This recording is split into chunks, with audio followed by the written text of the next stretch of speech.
Salamlar uşaqlar. Baxırıq nəyə? Baxırıq İsmail Şıxlının Dəli Kür əsərinin izahına.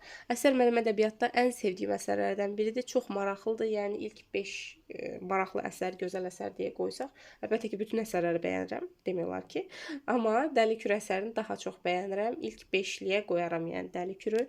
Çox gözəl bir əsərdir. Əsərimiz sadəcə ixtisarla verildiyinə görə anlaşılması çətin olan bir sıra məqamlar var. Normal olaraq uşaqlar anlamadığına görə, ay burdan bura necə keçdi, bu burada ölmüşdü, burada nətər dirildi falan, belə şeylər də olur uşaqlarda. Qəribə fikirlər doğurur əsərin ixtisarları. Ona görə mən orijinal versiyasından əlavələr eləməklə, sizə lazım olan hissələri deməklə əsəri sizə izah eləyəcəm üstündə. Əlbəttə həmişə olduğu kimi yenə birinci əsərin forma xüsusiyyətlərindən başlayırıq. Əsərimiz epik növdə yazılıb. Epik növdə roman janrındadır. Bilirsiniz, roman janrı ən geniş, daha doğrusu ən iri həcmli janrlarımızdandır. Yəni epik növün elə ən iri həcmli janrı zaten roman janrıdır. Roman janrında yazıldığına görə müəllifin də ən iri həcmli əsəri bu Dəli Kür əsərdir. Müəllifin ən iri həcmli əsəridir. Əsərimiz 10 il müddətində yazılıb. Yəni əsərin yazılması 1957-1966-cı illəri əhatə eləyir. 10 il müddətinə yazılıb, yəni 10 ilə çap olunub əsərimiz 1957-dən 1966-ya qədər. Əsərimizin adı ki var burada Dəli Kür. Bu əsərin adı əslində rəmzi bir məna daşıyır. Rəmzi məna daşıyan bilirsiniz, əsər adı Durnalar əsərdə. Zakirin Durnalar əsərdə rəmzi məna daşıyırdı adı, hansı ki Durnalar ədəbiyyatımızda həsrət, qəriblik rəmzi olaraq bilinirdi. Elə əsərin də mövzusu ona uyğun idi. Burada da Dəli Kür əsərinin adı əslində rəmzi bir məna daşıyır. Yəni burada bilirsiniz, axı kür bir coşub daşan, daha çox coşqun, qaynayan bir çaydır. Belə bilinir Kür çayı və Dəli Kür dedikdə burada Azərbaycan xalqı nəzərdə tutulub ki, belə coşub daşan, qaynayan Azərbaycan xalqının coşqunluğu nəzərdə tutulub. Yəni rəmzi məna daşıyır o baxımdan. Əsərin adı ilə bağlı bir şey də deyim ki, sizə yadınızda saxlayın. Əgər əsərin adı bu şəkildə dırnaqda verilərsə, mən niyə kiçiklə yazdım? Bu şəkildə dırnaqda verilərsə, bu zaman simvol sayılır. Aha, biz bunu simvol götürəcəyik. Çünki dediyim kimi bütövlükdə bir məna ifadə eləyir, belə gizli məna.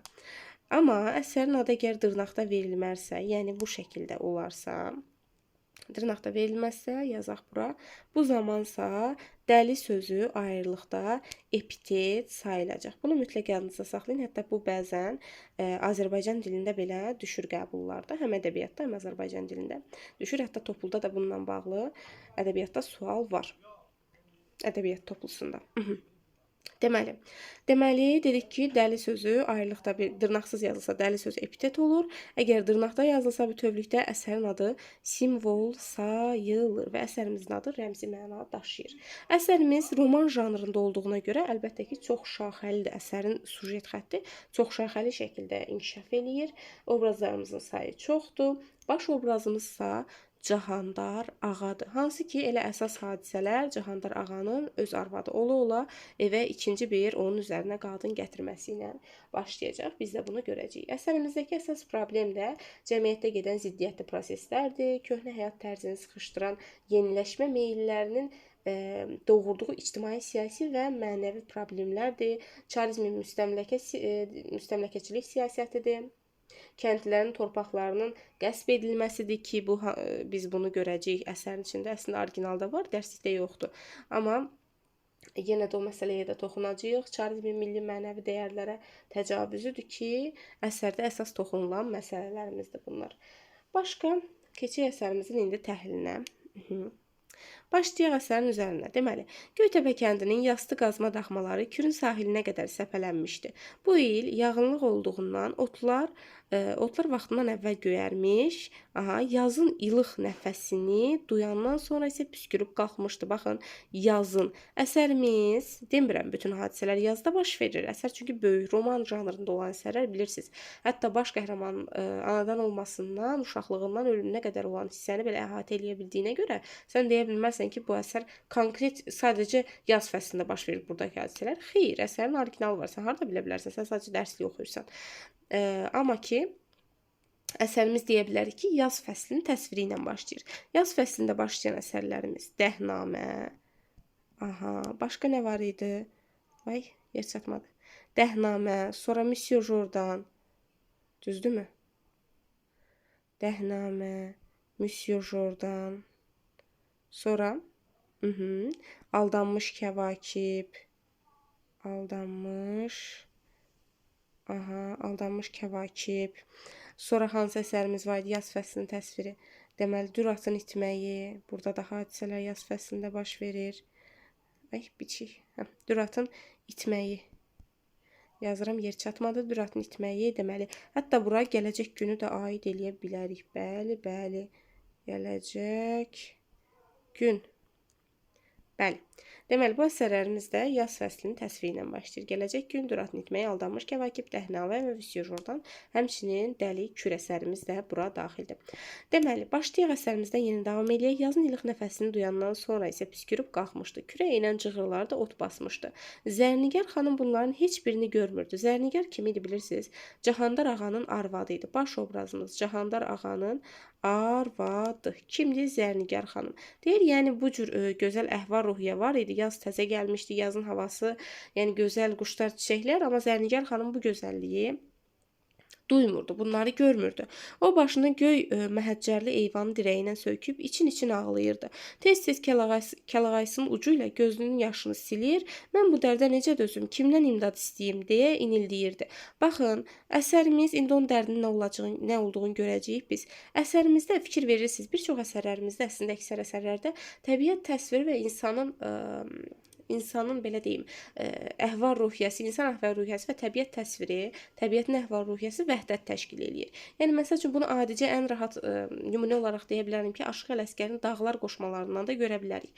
Bədbin Dağlar qoşmasında Aşıq Ələsgərdə həm insan bədbindir, yəni müəllifin özü bədbindir, bədbin ruhdadır, həm də təbiət bədbin ruhdadır. Təbiətin bədbin ruhunun dağların məlul görkəm almasının təsviri var. Məsəl üçün Aşıq Ələsgərin Nikbin qoşmasında bahar fəsli yaz ayları gələndə, orada isə artıq Nikbin əhval-ruhiyyədə təbiətin gözəl dağların gözəl əhval-ruhiyyəsi orada təsvir olunub. Həmçinin müəllifin özü də Nikbin əhval-ruhiyyədədir. Yəni bədbində bədbin, Nikbində Nikbin. İnsanla təbiət əhval-ruhiyyəsi vəhdət təşkil edir bir çox əsərlərimizdə. Yəni eyni olur. Amma burada fikir versəz, Zərnigar xanım ağlayır, təbiət isə gözəl əhval-ruhiyyədədir. Yaz fəslinin təsviri var. Yəni burada insan əhval-ruhiyyəsi ilə təbiət arasında vəhdət desə yanlışdır, təzad var. Yaxşı yadınızda saxlayın. İnsan əhval-ruhiyyəsi və deməli təbiət təsvirində təzad. Bu ikisinin arasında təzaddan istifadə olunub. Vəhdət deyil. Aha, indi davam eləyək. Burada görək Zərnigar xanımının əsas dərdi neymiş. Baxın, burada ixtisar verilib. Bu hissəni mən istəyirsə sizə deyim. Aha. Bu hissədə yadınızda saxlayın. Cahandar ağa, bu dediyimiz kimi əsərin baş qəhrəmanı Zərnigarın əri idi. Bu Cahandar ağa bir gün, deməli bir il əvvəl əslində çay qırağında Mələk xanımı görmüşdü. Mələk adlı bir qız var idi, onu görmüşdü. Lakin yəni heç belə yaxınlaşmamışdı da, sadəcə görmüşdü, xoşuna gəlmişdi. Bir il sonra, hansı ki elə bu vaxt, deməli hadisələrin sözü keçən vaxtında Cahandar ağa həmin Mələk xanımı bir də görür orada çay qırağında və gedir ona yaxınlaşır. Uzaqdan görür ki, həmin qızdır. Yəni Mələk xanım da çox gözəl bir xanım imiş. Gedir ona yaxınlaşır və deyir ki, ay gəlin, oradan deyir çaydan mənə biraz su ver də, susamışam. Mələk xanım bundan çaydan götürüb buna su verəndə, bu da Mələk xanımın əlindən tutur dartır və qoyur atın belinə, qaçırdır Mələk xanımı. Mələk xanımın özü də əslində evli bir qadın idi. O özü uşaqlıqdan əmisigildə böyümüşdü. Əmisigil bunu saxlayırdı, yəni ata-anası yox, əmisigil saxlayırdı, ata-anası yox idi. Əmisigil bunu saxlayırdı, buna baxırdılar və onu əslində heç kimə vermirdilər Mələk xanımı ki, yəni niyə vermirdilər? Hamını evləndirdilər, hətta əmisigil öz uşaqlarını belə evləndirdilər, amma Mələk xanımı heç kimə vermirlər.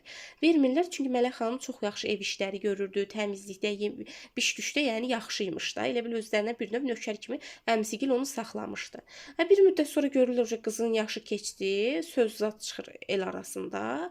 Məcbur bunu ərə verirlər. Yəni əslində əmsigil əvvəl deyirdi ki, kim nə qədər elçi gəlirdi, həm gözəllik, həm iş desən var, gözəllik desən var, nə qədər elçi gəlirdi, əmsigil bunu heç kimə vermirdi. Xüsusilə əmisi arvadı heç kimə vermirdi ki, yəni bunu biz öz qohumlarımıza, öz qardaş oğluna vermək istəyirdi. Bunu biz öz qohumumuza heç kimə verməyəcəyik deyir. Bir dənə öz qohumumuza verəcəyik.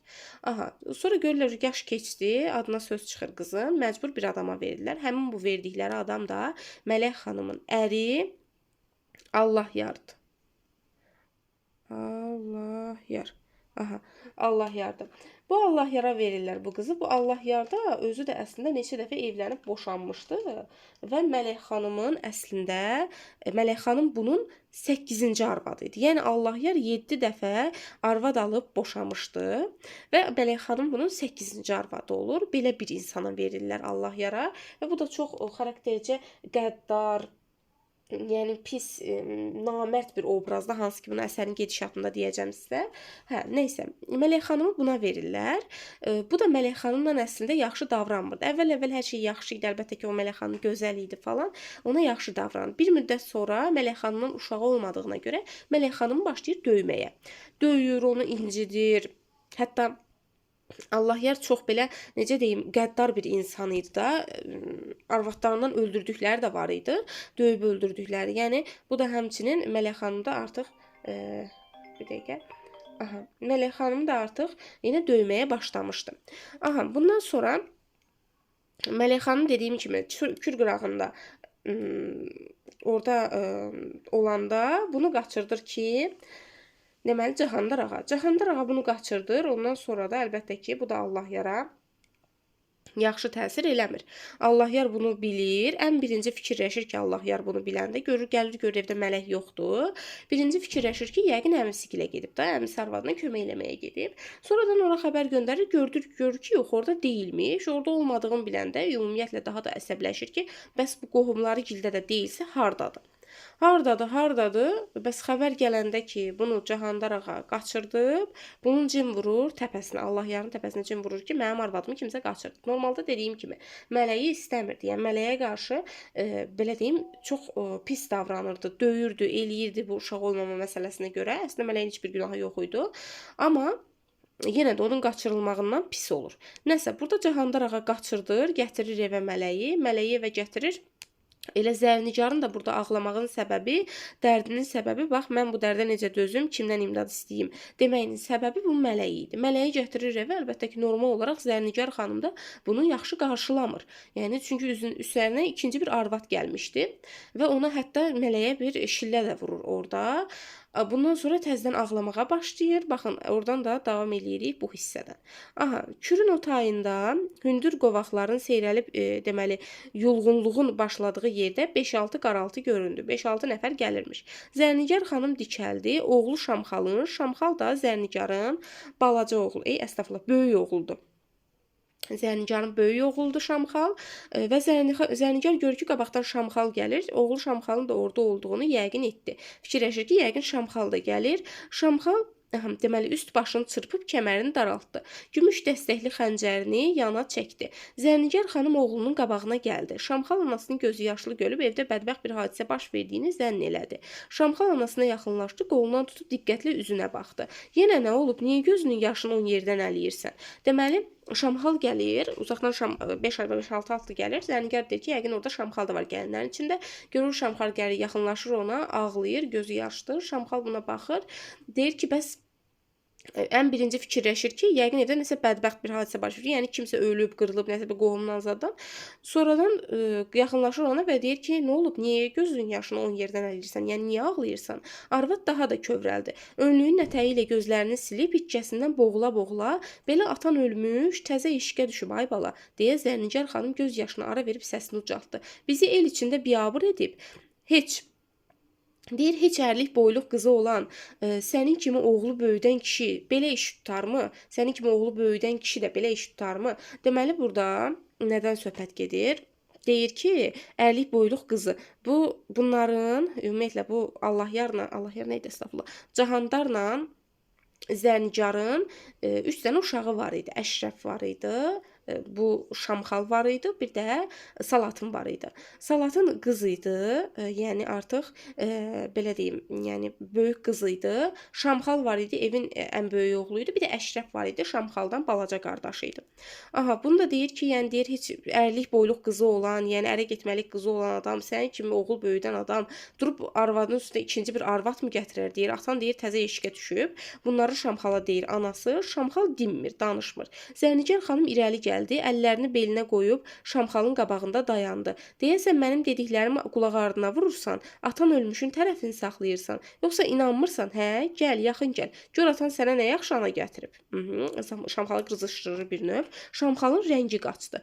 Bayaqdan qorxu içində küncə qısılıb titrəyə-titrəyə qardaşının hərəkətlərinə göz qoyan Salatın özünü Şamxalın üstünə saldı və əllərini tutub yalvardı. Aha, qurban olum, ay qağa, evimizə qan salma, amanın bir günüdür, əlini qana bulama. Deməli, bunu Salatın, baxın, artıq Şamxal gedib mələyə yaxınlaşanda, evə girmək istəyəndə, Salatın ona yaxınlaşır, deyir ki, ay qağa deyir, əllərimi qana bulama da, yəni belə şeylər eləmə bayram günü. Həm də onu da deyim ki, əsərdəki hadisələr Novruz bayramı vaxtında baş verir.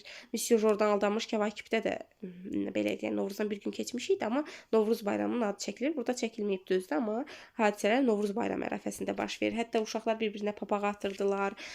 Hətta orada bacadan şal sallayırdılar. İçini qızların biri bacadan şal sallanan şalın içinə pişik bir də daş qoymuşdu. Yəni belə şeylər. Əsərin kinosuna da baxsaz, yəni filmi çəkilib, filminə də baxsaz çox maraqlı gələcək sizə. Üçüncü qruplara xüsusilə tövsiyə eləyirəm. Onun filminə baxmağı yaxşı yadınızda qalacaq.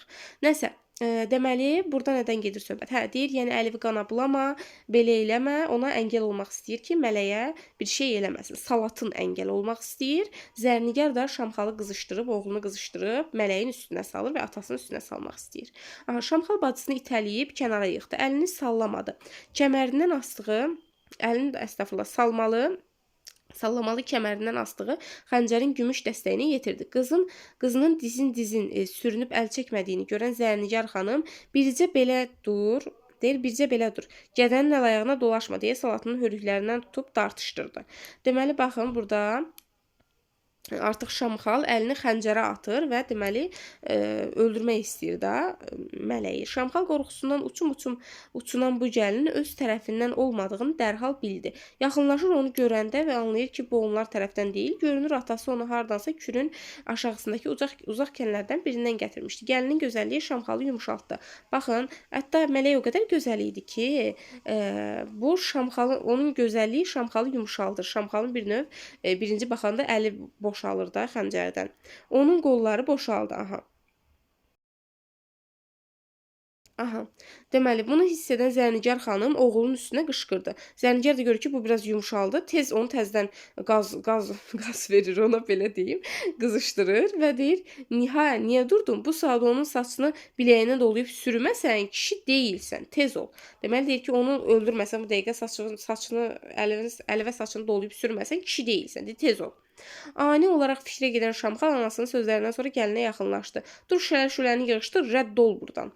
Yolun altı ilə gəlibsən, üstü ilə də qayıt xarabana, deyir. Yəni, evli arvadsan, evli kişinin evinə gəlmirsən, yolun altı ilə gəlmirsən, gizli gəlmirsən, yolun üstü ilə qayıt. Yəni, biabır ola da qayıt. Gəlin sapsarı saralsa da özünü sındırmadı. Baxın, desə ki, əgər qorxmurdu, mələk qorxmurdu, xeyr, mələk qorxurdu. Sapsarı saralmışdı, hətta burada deyir, dodaqları uçuq vurmuşdu. Baxın, qorxusundan uçundan. Yəni, qorxurdu, amma özünü sındırmır. Onun qanı qaçmış dodaqları aralandı. Və dedi, məni sən gətirməyibsən ki, evdən qovursan. Və deyir ki, məni sən gətirməmsən ki, məni sən də evdən qovursan. Hirsindən rəngi ağappaq ağarmış Şamxal gəlin üstünə yeriyib, boğuq bir səslə qışqırdı. Bu saat rədd ol buradan. Yoxsa bağırsaqlarını ayağına dolayaram. Gəlin gözünü də qırpmadı. Qeyrətli kişi qadına əl qaldırmaz. Baxın, belə bir cavab qaytarır, elə nə olursa bundan sonra olur. Qeyrətli kişi deyir, qadına əl qaldırmaz. Qeyrətdən söhbət açır. Hünərin varsa, get atanla haqq hesab çək. Artıq Şamxal dözə bilmir. Bu söhbətdən sonra, bu qeyrət söhbətindən sonra Şamxal dözə bilmir. O ayaqlarını deməli döşənib sürünən bacısının üstündən keçib irəli şığındı. Gəlinin saçını biləyinə doluyub yerə yıxdı. Baxın, yerə yıxır. Əslində burada mələyin, mən deyərdim ki, günahı yoxdur. Gəlinin deməli saçlarından dolayıb yerə yıxır, təpiyinin altına salıb döyəclərdi. Arvadların qışqırtısı bir-birinə qarışdığından ovdan qayıdan Cahandar ağanın həyətdə dayandığını heç kəs görmədi. Deməli, hamı bir-birinə qışqırırdı, hamı qışqırır deyə Cahandar ağanın həyətdə dayandığını, ovdan qayıtdığını Cahandar ağa hardan qayıdırdı? Ovdan qayıdırdı. Baxın, ovdan qayıdırdı və onu heç kim görmür gəldiyini. Görürlərmi? Xeyr. Gözünü qan örtmüş Şamxal isə getdikcə qızışır, gəlini sürüyüb evdən bayıra atmaq istəyirdi. Aha, birdən gəlin var gücü ilə toplayıb ayağa durdu. Qabarıq sinəsini irəli verib Şamxalın üstünə qışqırdı. Vur, niyə durubsan? Əl-ayağın niyə titrəyir? Arvadı öldürməyə nə var ki? Vur. Aha, deyir, yəni gücün elə gücsüzə çatır, vur öldür. Şamxal xəncəri siyirdi. Şamxal xəncəri siyirir ki, onu vursun. Polad deyə havada parıldadı. Ayağını üzəngicən yenicə çəkən Cahandar ağa, yəni atın belindən tez düşür. Deməli ağanın gözü pəncərəyə sataşdı. Baxır pəncərədən, görür içəridə Şamxal xəncəri gəlinin başına endirmək istədiyini gördüyü ilə tüfəngi hərləməyi bir oldu. Tüfəngi hərləyir və Şamxalın deməli əlindəki xəncəri nişan alır. Bu da çox kəskin bir nişancı idi əslində. Cahandar ağa, yəni orada əslində döyüş səhnəsi də verilib, orada da görə bilərik. İndi bilmirəm dərslik versiyasında verilmişdi ya yox, amma orijinalda var idi. Nəsə, deməli Şamxalın xəncəri gəlinin başına endirmək istədiyini gördüyü ilə tüfəngi hərləməyi bir oldu. Güllə açıldı. Şamxalın əlindəki xəncərin tiyəsi 2 bölünüb evin ortasına düşdü.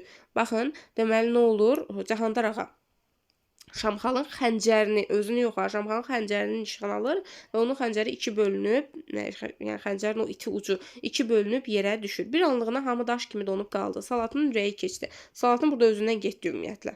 Cahandar ağa ağır bədəninə yaraşmayan bir çevikliklə atılıb içəri keçdi və hələ də özünə gələ bilməyən oğlunun üstünü aldı. Aha, deməli, hələ də yəni oğlan Şamxal özünə gəlməmişdi. Onun başının üstünə keçir. Şamxal bir əlindəki dəstəyə, bir də hələ lüləsindən tüstü çıxan tüfəngə baxdı. Cahandar ağa qolunu hərləyib oğluna bir şillə çəkdi. Oğlunu vurur burada. Bəli, Şamxal gözləmədiyi bu zərbədən dik atılıb bir pişik cəhdliyi ilə geri sıçradı. Onun gözlərində qığılcım oyandı. Ata ilə oğul döyüşə hazırlaşan buğalar kimi qabaq-qabağa dayandılar. Şamxal quzğun kimi üstünə gələn atasından əvvəlcə qorxdu. Onun nəzərində kişi getdikcə böyüdü və nərildəyərək ov üstünə atılmağa hazırlaşan heybətli bir pələngə döndü. Lakin o özünü ələ aldı və birdən atasının üstünə atıldı. Baxın, atasının üstünə atılır. Şamxalda. Deməli, burada ata ilə oğul arasındakı münaqişəni görürük. Burada əlbəttə ki, Cahandar ağa çox əsəbləşmişdi. O deyirdi ki, evdə mələklə heç kimin işi olmasın da.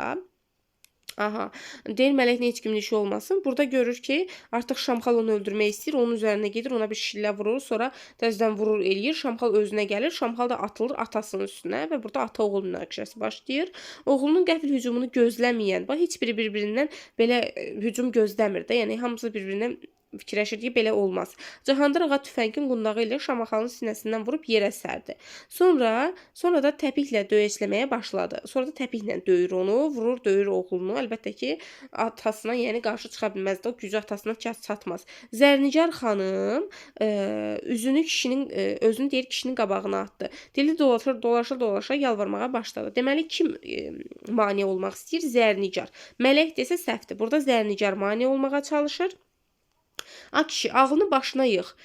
Uşaqdan əl çək. Onda təqsir yoxdur. Öldürürsənsə məni öldür. Ay qurbanın olum, vurma, yazığam, evimi yıxma. Yəni deyir, uşaqdan əl çək. Öldürürsənsə məni öldür. Nitqi kimindir? Yenə Zərnicar xanımın da əlbəttə ki, uşağının döyülməyinə ürəyi yol vermirdi. Deməli, Salatın yavaş-yavaş özünə gəldi. Salatın burada özünə getmiş, daxı özünə gəlir təzədən, sürünüb atasının ayaqlarına döşəndi. Üzünü torpağa sürtdü. Bir göz qırpımında hadisədən çaşıb qalan gəlin yerindən tərpənə bilmədi. Deyir, ay mən hara düşmüşəm? Mələk deyir, mən hara düşmüşəm. Kişi onun nəzərində getdikcə böyüyüb dağa dönürdü. Yəni mələk artıq deyir ki, yəni bu məni qaçırdan adam kimdir? Belə yəni öz oğluna belə amansızlıqla döyür da. Mələk Cahandar ağanın bu hərəkətlərinə qarşı təəccüblə yanaşır. O irəli atılıb iri bədənini qabağa verdi. Baxın, burada da birinci Zərnicar burada mane olur. Sonra artıq deməli mələk burada mane olur və nə edir? Özünü qabağa verir. Bir dəqiqə harda qalmışdım. Cahandar ağanın ağır yumruqları kürəyinə dəysə də diz çöküb kişinin ayaqlarını qucaqladı. Deməli, bəsdir, ay insafsız. Yazıqlarda tutaq qalm. Yazıqda tutar qalmadı. Onu yox, mən başı batmışı öldür. Mən başı batmışı öldür deyir. Bir yolluq canım qurtarsın. Cahandar ağa onun hönkürtüsünə baxmayıb yenə də oğlunun üstünə yeridi. Aha. Deməli burada artıq oğlunu öldürürmüşcəsinə, yəni çox pis bir şəkildə Cahandar ağa döyürdü. Nökərlər səs-küyə tökülüşüb gəldilər. Tapdıq bir sıçrayışla özünü araya saldı. Baxın, özünü araya salan kim olur? Tapdıq. Yəni onların arasını açan Tapdıq olur. Cahandar ağa onun enli kürəyinin arxasında qalan Şamxalı görə bilmədi. O biri nökərlər isə Şamxalın dartınmasına fikir vermədilər. Çəkə-çəkə onu çardağın yanına apardılar. Şamxal birbaş sahilə indi. İncə baş verən bu əhvalatın təsirindən yaxasını qurtara bilməyən Şamxal, deməli, birbaş sahilə indi. Bir dəqiqə, hə. Deməli, Şamxal yarğanın kənarında oturdu. Cahandar ağanın heybətli nəriltisi yenidən onun qulaqlarında səsləndi. Yox, mən bir də ağanın heybətli bir dəqiqə. Yox, mən bir də onunla üz-üzə gələ bilmərəm. Yəqin kişinin indi məndən zəhləsi gedir. Harda görsə, yenə üstümə cumacaq. Deməli, Şamxal burada buranı ümumiləşdirsək, ata-oğul arasında münaqişə olur və əlbəttə ki, ata daha güclü idi. Artıq ölüm, belə deyim də, öldürürmüşcəsinə oğlunu döyməyə başlayır və nəticədə nökərlər hayküyə gəlirlər, yığışırlar, onlara ayırır. Kim? Tapdıq. Gəlir onları ayırır və nökərlər də Şamxalı dartıb çıxardılar buradan. Şamxal gedir, oturur orada qıraqda yarğanın kənarında və fikirləşir ki, mən bir də kişi ilə, yəni atamla üz-üzə gələ bilməyəcəm. Harda deyir, indi məndən zəhləsi gedir, harda məni görsə, yenə deyir üstümə cumacaq. Şamxal bir dəstə qızın yarğanın qaşı ilə endiyini görüb ayağa qalxdı və buradan uzaqlaşmağı qərara aldı. Deməli, Şamxal görür ki, qız gəlir, yəni qızları görməmək üçün, yəni o dövrdə elə idi. Ayağa qalxır və buradan uzaqlaşır. Hamı evə çəkildi. Cahandar ağa isə qapıda hərlənir, pəncərəsindən zəif işıq gələn otağa yaxınlaşa bilmirdi. İndi o nə etməli idi? Öz hərəkətlərinə necə bəraət qazandırmalı idi? Baxın, burada Cahandar ağa əslində öz yanlışını, yanlış etdiyini, yəni arvadının üstünə ikinci bir arvad gətirməklə, hətta bu gətirdiyi arvadın evli bir arvad olduğunu, yəni bununla səhv elədiyini anlayırdı. Yadınızda saxlayın. Yəni bunu Cahandar ağa özü anlayırdı. Bu səhvini Cahandar ağa dərindən hətta dərk eləyir. Hətta görürsüz, evə belə girməyə, yəni bir növ belə deyə bilərəm ki, utanır, çəkinir. Evə girmir, çöldən, həyətdən evin pəncərəsinə baxır və həyətdə belə fikirləşir və deyir ki, qəlbin dərinliklərinə qədər haqsızlığını duyurdu. Yəni haqsızlıq elədiyini öz arvadına və ailəsinə anlayırdı ki, yəni pis bir şey eləyib. Bu hadisənin belə sakitcə gedib keçməyəcəyini, evdə hər gün dava-dalaş düşəcəyini aydınca görürdü. Kişi lap darıxdı. Ona elə gəldi ki, bu saat Qori müəllimlər seminariyasında oxuyan oğlu Əşrəf qapını açıb içəri girəcək, qaşlarını çatıb, "Ata, eyib deyilmi? Bu nə işdir tutmusan?" deyəcəkdir. Sonra da baş götürüb evdən gedəcək, bir daha buralara üz çevirməyəcəkdir. Bax, yadınızda saxlayın. Görürsüz, burada Cahandar ağa əslində döydüyü kimi idi? Döydüyü Şamxalı idi. Digər ki, burada bir növ deyə bilərik ki, Cahandar ağa övladları arasında ayrı seçkilik eləyir. Yəni Əşrəfi əsər boyu görəcəyik 2 dəfə Əşrəfi xatırlayır. İkisində də Əşrəflə əlaqəsiz yerlərdə Əşrəfi əslində deməli Şamxaldan daha çox istəyirdi. Ən çox istədiyi deməli övladı Əşrəf idi bu Cahandar ağanın. Çünki Cahandar ağanın həm kiçik oğlu idi Əşrəf, həm də ki Qori müəllimlər seminariyasında təhsil alırdı bu Əşrəf, maarifçi bir obraz idi. Bununla da Cahandar ağa onu daha çox sevirdi. Hətta Şamxalı döyüb yola salıb Şamxalı fikirləşmir ki, oğlum məndən küsdümü, küsmədimi. Əşrəfi fikirləşir ki, indi Əşrəf gəlib mənə deyəcək ki, Əşrəf, yəni bəs ata sən nə pis iş tutmusan, belə ayıb bir iş görmüsən falan. Belə fikirləşir. Deməli ki, Cahandar ağa. Aha.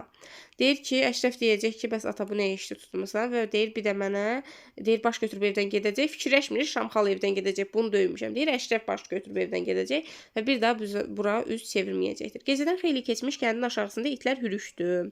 Deməli, ucqardakı qara damdan kimsə səksəkəsi eşidildi. Ayə, Adam, kimsən? Şamxal Çərkəzə cavab vermədi. Deməli, burada da Şamxal bilirsiniz nə edir? Evdən getmək qərarını alır.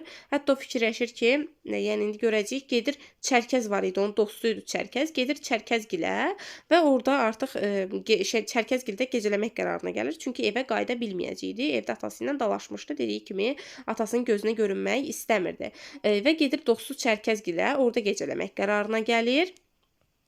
Aha, yavaş-yavaş evə yaxınlaşdı. Qaradamın qabağındakı çardağın dirəyini, deməli dirəyini özünə dalda edən Çərkəz qaraltının kim olduğunu bilənə qədər əlini tüfəngi Çərkəz də qorxur ki, birdən düşmən falan gələr. Əlinə tüfəngi alır, gözləyir. Yəni kölgə yaxınlaşana qədər gözləyir. Sonra da görür ki, Şamxal çaxmaq deməli şaqqıltısını eşidib dilləndi. Hə, mənəm, nə səs küy salıbsan? Şaxmal, ay Allah. Tez-tez danışıram deyə dilim dolaşır. Şamxal da bu tüfəngin çaxmaq səsini eşidib, deyir, əmənəm də, nə səs küy salmısan, mənəm Şamxaldır. Çərkəz Cahandar ağa gilə olan hadisəni bilsə də, ona üzə bax, Çərkəz var ha, burada bu Şamxalın dostu. Bu Cahandar ağa gildə olan o qırğını, atası ilə oğlunun davasını, yəni Cahandar ağanın evinə ikinci bir arvad gətirmək məsələsini bilirdi, amma baxın, dostunun üzünə vurmur ki, onu pərt eləmək istəmir. O özünü elə apardı ki, güya heç nədən xəbəri yoxdur. Kənd yuxuda idi. Aha. Şamxal yata bilmirdi. Aha, deməli hamı yatmışdı, amma Şamxal yata bilmirdi. Elə bir yuxusu ərşə çəkilmişdi. O fikirləşir gələcəklə bağlı. O bir daha evə qayıtmayacağını qərara alsa da, hələ nə edəcəyini müəyyənləşdirə bilməmişdi. Bir dəfəlik kənddən çıxıb getsəm necə olar? Özümə bir daxma düzəldəcəm. Kənddəki qızlardan birini də gətirib qoyacağam evə. Deməli Şamxal nə fikirləşir? Deyir ki, bir dəfəlik kənddən çıxıb gedim. Ən yaxşısı odur ki, kənddəki qızlardan da birini gətirərəm, özümə arvad eləyərəm, qoyaram evə, yəni sakit, başım rahat həyat tərzi yaşayaram. Və deyir ki, Şamxal durub yerində oturdu. Yenə onu fikir götürdü. Aha, yenə fikir onu götürdü. Mələyin yoxa çıxması xəbərini eşidəndən yarımca saat sonra Allah yar yola hazırlaşdı. Baxın, o bayaq dediyim məsələ. Allah yar mələyin əri hazırlaşıb yola çıxır və o mələyin evdən baş götürüb getməsini heç cür ağlına sığışdıra bilmirdi. O yəni düşünmürdü ki, mələk evdən baş götürüb gedə. Çünki mələk elə biri deyildi. Çünki mələyə nə qədər o yəni hücum eləmişdi, nə qədər mələyi döymüşdüsə də mələk yenə də başını götürüb evdən getməmişdi. Allah yar kəndə çatan kimi mələyin əmisi gilə adam göndərib məsələni öyrənməyə qət etmişdi. Deyir, mələyin əmisi gilə bayaq dediyim məsələdir. Adam göndərir və fikirləşir ki, yəni əmsigildə də yəqin gətirsinlər. Əgər çıxıb əmsigilə gedibsə, onda özündən küssün. Yəni deyir, onda özündən küssün də. Yəni mən bilmirəm nə edəcəm ki, buradan çıxıb əmsigilə gedib, heç kəs ona minnət etməyəcəkdi. Yəni deyir ki, mən də bir də onu qaytarmaram da geri. Əgər getməyibsə, elə məsələ də bunda idi. Allah yarı narahat edən bu idi ki, əgər əmsigilə gedibsə özündən küssün. Yəni bir də evə qaytarmaram, bitər söhbət. Yəni mən heç kim onu gedib təzədən qaytaran deyiləm də. Amma deyir, əgər oraya getməyibsə, əsas məsələ də elə bunda idi. Allah yarı narahat eləyən buydu, qorxudan buydu. Allah yar səhər tezdən nökəri yola salanından sonra atı minib Kürün sahilinə indi. O nə qədər çalışsa da sirr açılmış, mələyin yoxa çıxması hamıya məlum olmuşdu. Allah yar dodaqları astadan tərpənir, titrək barmaqları tüfəngin tütəyində oynayırdı. Deməli, o nə qədər istəyirdisə ki, yəni arvadın evdən qaçma xəbəri çıxmasın, amma artıq mələyin evdən, bunun arvadının evdən qaçma xəbəri çıxmışdı kəndə əhalisi arasında və bu da əlbəttə ki, bir kişi üçün utanc verici bir şeydir ki, arvadı evdə yoxdur, qaçıb. Bundan sonra çox əsəbləşmişdir, dodaqları astadan tərpənir, yəni əsəbi dodaq altı nəsə deyirdi və barmaqları tüfəngin tütəyində oynayırdı. Yəni əsəbi bir şəkildə Şamxal kəndin kənarında biçənəklərin üst tərəfindəki təpənin qarşısında özünə ev tikir. Baxın, burada keçirik, artıq bu hissə burada bitir. Belə deyək, hadisələr elə bir film kimi, necə ki filmə baxanda bir səhnədən o birisi səhnəyə keçirik. Burada da eyni şəkildə bir hissə burada bitir. Bu Allah yar əsəbləşməyində olsun. Keçib biz Şamxaldan danışırıq. Deməli, dostu Çərkəzin evində olan Şamxal. Şamxal öz dediyi kimi atası gilə bir də qayıda bilməyəcəyini bildiyinə görə kəndin kənarında elə bu Çərkəzin köməkliyi ilə biçənəklərin üst tərəfindəki təpənin qarşısında özünə bir ev tikir. Kənd cavanları ona kömək eləyirlər. Şamxalın güləsəri götürüb qaçması xəbərini eşidəndə Cahandar ağa 3 gün 3 gecə ağzı üstə yatdı. İndi deyək, bu güləsər kimdir? Bu hansı ki Şamxal dostu gilə gəlir bu Çərkəz gilə. Həmin Çərkəzin bir bacısı var idi bu Güləsər. Güləsər gəlir bunlara deməli çay falan verir. Şamxal da bu Güləsəri görür və Güləsər bunun xoşuna gəlir. Güləsəri götürür, qaçır. Hətta bu Güləsəri götürüb qaçandan sonra deməli Şamxalın bir bibisi var idi. Şamxalın bir bibisi var idi. O da gəlir Şamxal gilə və hətta belə deyim də başdan danışıb bir də deməli Şamxal bu Güləsəri Çərkəzin bacısını götürür, qaçır. Və bu götürüb qaçandan sonra deməli bunların bibisi, Şamxalın bibisi var idi. Yəni Cahandar ağanın bacısı var idi. Ona da əsərin içində rast gələcək, danışacağam sizə onunla ətraflı. O da əslində yəni xaraktercə şən, belə pozitiv bir obraz idi. Hətta ki, onu da deyim, məsəl üçün Mələk xanım evdə olduqda, Mələk xanımı Cahandar ağa evə ikinci arvad olaraq gətirdikdə, onu çox bəyənmişdi. Necəsən falan hal-əhval tutuldu ondan. Sonra ona hətta paltar dikmişdi. Cahandar ağa Mələyə hədiyyələr alırdı. Bax, öz birinci arvad qalıb evdə, ikinci arvada hədiyyələr alırdı. Sonra deməli parça almışdı. Bu parçadan da deməli adını deyək də elə Şahnigar. Şahnigar kimdir? Cahandar ağanın bacısı, yəni hansı ki bu Şahnigar. Hə. Deməli Zərnigar arvadıdır Cahandar ağanın. Şahnigar onun bacısıdır. Həmçinin Şamxalın, Salatının və Əşrəfin bibisidir. Deməli Şahnigar bu parçadan hətta Mələyə paltar da tikmişdi. Yəni Mələyi çox istəyirdi. Pozitiv bir obraz idi. Deyirdi, gülürdü, oynayırdı məclislərdə. Həmçinin burada Güləsər dediyimiz kimi Çərkəzin bacısını Şamxal qaçırdır. Öz dostunun bacısını qaçırdır. Əslində düzgün bir şey eləmir əlbəttə ki. Evinə gəlib sığındığı dostunun bacısını qaçırdır. Məcburi bir şəkildə. Və bundan sonra da Şahnigar, yəni bu Şahnigarın da əri ölmüşdü. Əri ilə çox qısa bir müddət bir yerdə yaşamışdı. Sonra bunun əri ölmüşdü. Ərindən də qalan bütün var dövlət Şahnigarda idi. Nə qədər evləri falan var idi Şahnigarın. Şahnigar da gəlmişdi Şamxal gilə, bu Güləsəri qaçırdandan sonra gəlmişdi və onun evinə və demişdi ki, bəs sən niyə gəlib bizdə qalmırsan da? Yəni burada özünə kiçik bir daxmat kimsən. Bu bizə yaraşmaz. Gəl mənim evlərimdən birində qal. Yəni sənə qurbandır. Mən sənin bibinəm. Şamxal demişdi ki, yox da mən yəni heç bir şey istəmirəm. Heç nə istəmirəm də. Yəni özüm öz əlim öz başım. Hə, bu Güləsərlə gəlib burada söhbət eləmişdi. Nəysə, belə yəni Güləsəri də bəyənmişdi. Bundan sonra bu Çərkəz ki var ha, bu Güləsərin qardaşı, Şamxalın dostu. Bu Çərkəz başlamışdı bacısını axtarmağa. Aləmə səs düşmüşdü ki, bəs Çərkəzin bacısı qaçırılıb, evdə yoxdur, qaçıb falan. Bu da başlamışdı bacısını axtarmağa. Hətta Şamxalı çağırır sonradan ki, gəl gedək bacımı axtaraq. Kimsə mənim bacımı qaçırdıb. Bəs belə. Şamxal da hətta o hissədə Çərkəzə demişdi ki, kim qaçırdıb, qaçırdıb da. Hələ Şamxal ən birinci elə bilirdi ki, Çərkəz bunu çağıranda, yəni döyüşə çağırır ki, yəni qarşı-qarşıya gəlməyə çağırır ki, gəl kişi kimi danışaq da döyüşək, vuruşaq, davaya çağırır ki, mən bacımı qaçırtmısan. Sonradan gedəndə görür ki, Çərkəz əslində bilmir Şamxalın bunun bacısını qaçırtdığını. Deyir ki, gedək bir yerdə axtaraq. Şamxal da deyir ki, əşi, qaçırdıb da Allah xoşbəxt eləsin. Sonra artıq Çərkəz yox falan getmək istəyirəm deyəndə Şamxal deyir ki, mən özüm qaçırtmışam bacıvı. Bunu deyəndən sonra da Çərkəz əsəbləşir, Şamxala başlayır dava eləməyə, onlar vuruşurlar, döyüşürlər. Yəni belə bir hadisə baş verir bunların arasında. Bu Güləsərin gəlmə hekayəsi də belə. Çərkəzin bacısı idi. Bunun evində sığındığı dostunun bacısını qaçırtmışdı və görürsüz, atası da qız qaçırdır. Bu özü də qız qaçırdır və hər ikisi könülsüz şəkildə qaçırdır bu qızları. Deməli, qaçırtmışdı və deməli, xəbəri deyir eşidəndə. Bu xəbəri də eşitmişdi Cahandar ağa. Cahandar ağa da 3 gün 3 gecə ağzı üstə qalmışdı ki, və deyir hirsindən gözləri qan çanağına dönmüşdü. Kişinin əlindən xata çıxa biləcəyini düşünəndə evdəki arvadlar yarpaq kimi əsirdilər.